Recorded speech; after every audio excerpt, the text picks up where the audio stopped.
Good morning, folks. It's approximately 10 a.m. Central Standard Time on July 11th, 2022. Hope our crew is keeping you well and safe wherever you are in the world. Please make sure to hit that like button and share this across other platforms so we can let people know what's going on out in our solar system and here on Earth. If you happen to be new to the channel, please make sure you hit that subscribe button and the notification bell in case we have any critical future updates. In the past couple of days, folks, we've had some M flares pop off. We had a really decent one here back on Friday, July 8th. We had an M2.57, and we had a nice little C flare, but mostly just since last night.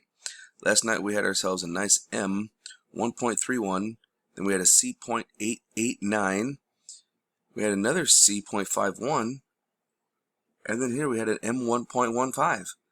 Yippee-ki-yay, the sun is definitely waking up. We're going to get into more activity as we get in towards the end of July and into early August. I think we're going to start peaking right around that time. But let's go take a look at some of this activity, shall we? Coming over to spaceweatherpredictioncenter.noaa.gov, we're going to take a look right here at our pops. This is our first C flare. Popped up, looks like dead center was right here over the edge of India. And as we advance through, got a quick little pop. Ooh, there's our M flare. It was kind of a fat one, so it looks like it's right over, excuse me, Iraq. Iran, all of Africa, holy cow, all of Europe got it, Russia got it, came over to India. This is a pretty decent pop here. Looks like we're centered right here. So, yeah, and then it kind of comes down just a little bit, and then hangs on for a little bit, and then slowly comes back down. And I don't see anything else of major significance. Now, if you notice, we have this constant blue, right? You guys are noticing this blue right here, and there's another teeny little C pop right there. But you guys are noticing this state of blue. We are living in a constant state of C flux. Oh, hang on just a second. Let me get back to it. Here we go. You notice this right here, all this orange is C. The red is when we start getting into M, and then of course it gets darker red as we get up here into X, and then we got X10+. But as you can see, as of yesterday, we've been living in a constant state of C flux. It's been trying to get up there and stay up there. We've been dipping down to the upper B's, but we are now living in a constant state of C flux, which means M flares are definitely possible, and so are X flares. Living from the low C's, we could get a large enough pop and send us up into the X flares. Now, not very big, but we can touch up into the X once we start living in the mid-C latitude range right here. We could definitely reach up into it. We're going to jump over here to our main star, whose name happens to be Sol, and we're going to take a look at 94 angstroms of light on the SDO, and we're going to take a look at these flares that we got coming off here. And let's go ahead and start our kickoff. We should be, yep, here. Okay, here's our M flare right here that we just had last night. That's the one that came from the eastern region. Don't see any movement or plasma coming from it. But, oh, we got another one right there. Small flare there.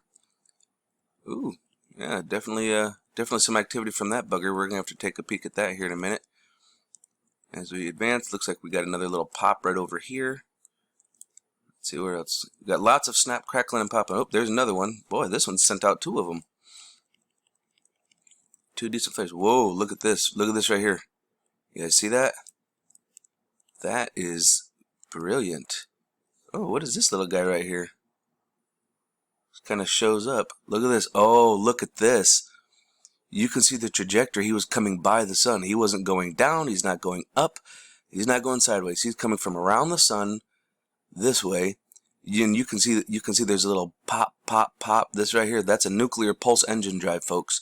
We have that technology, and here's a craft right here. Boy, he's pretty close to the sun.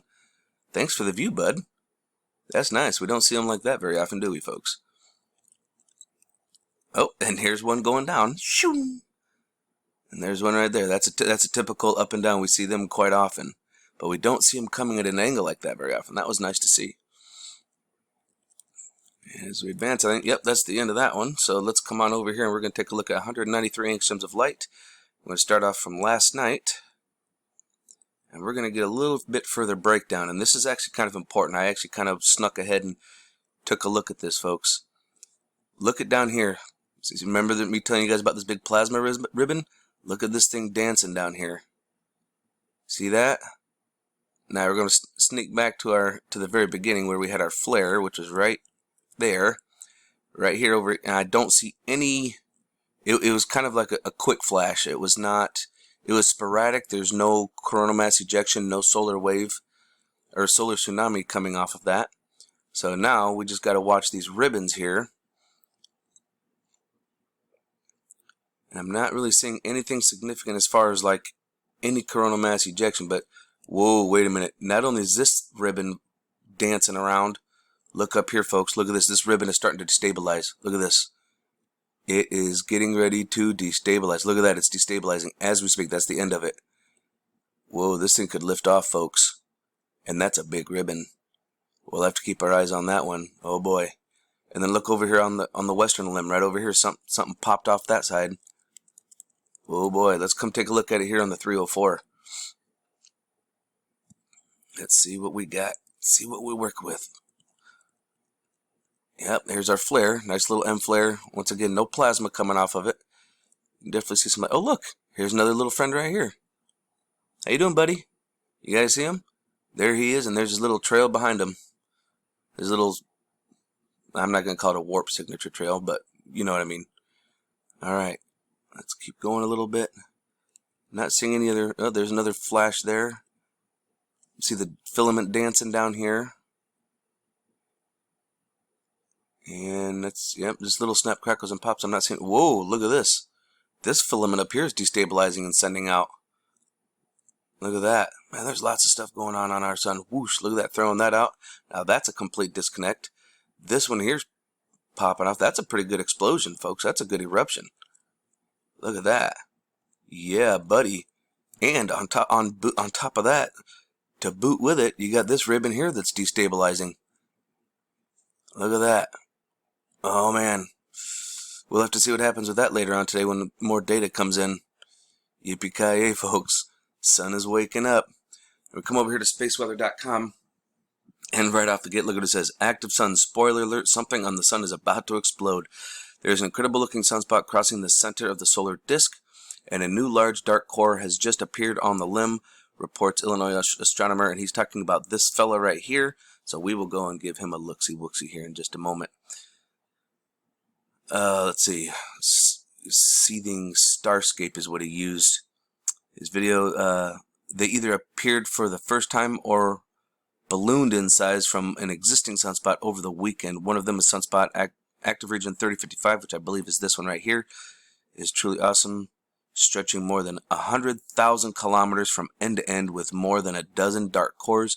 It is almost directly facing, okay, they're talking about this one.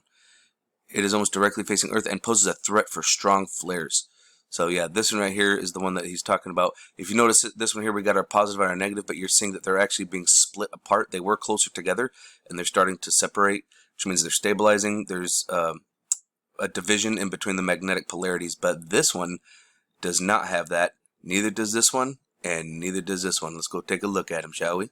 And here we are back over at SpaceWeatherPredictionCenter.com. We're looking at the HMII. These are the ones that are separating, and these ones are the ones that are not. You can see all this active region. It is not stable, and this is definitely indicative of some flares. And as we come over here, ooh, look at this. All these little dark cores, stuff going on here. Now let's come up here and take a look at this one up top. Oh man, look at this. Ooh, if we got a positive, negative, positive, yeah, that's not going to be good. Oh, buddy, let's take a look here. Yeah, here we go. Come on. HMIBC, yeah, here we can see our negative, our positive. They're not stable. They're very unstable. Now let's come on over here. Oh yeah, look at this. We got our negative interrupting the two positive polarities from this one and this one. So this is why we're getting all of our flares here. It's got friends to play with. Now let's take a look up here. Oh my goodness. Ho, ho, ho. Positive, negative, positive, negative, positive. Oh boy, folks. This is a good one. Yeah.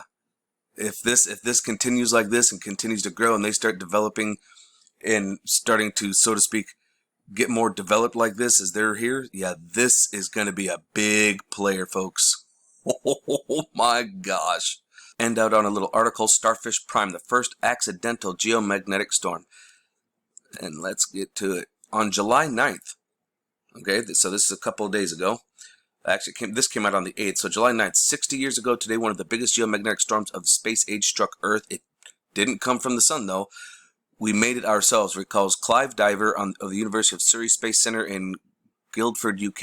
It was the first anthropogenic space weather event. On July 9th, 1962, the U.S. military detonated a thermonuclear warhead 250 miles above the Pacific Ocean, a test called Starfish Prime.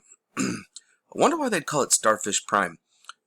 That's an interesting name. Maybe because there's a lot of starfish in the region. This is what a lot of people know about. They did all their nuclear testing in the Pacific Ocean.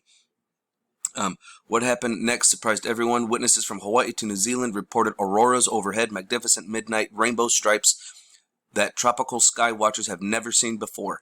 Radios fell silent, then suddenly became noisy as street lights went dark in Honolulu.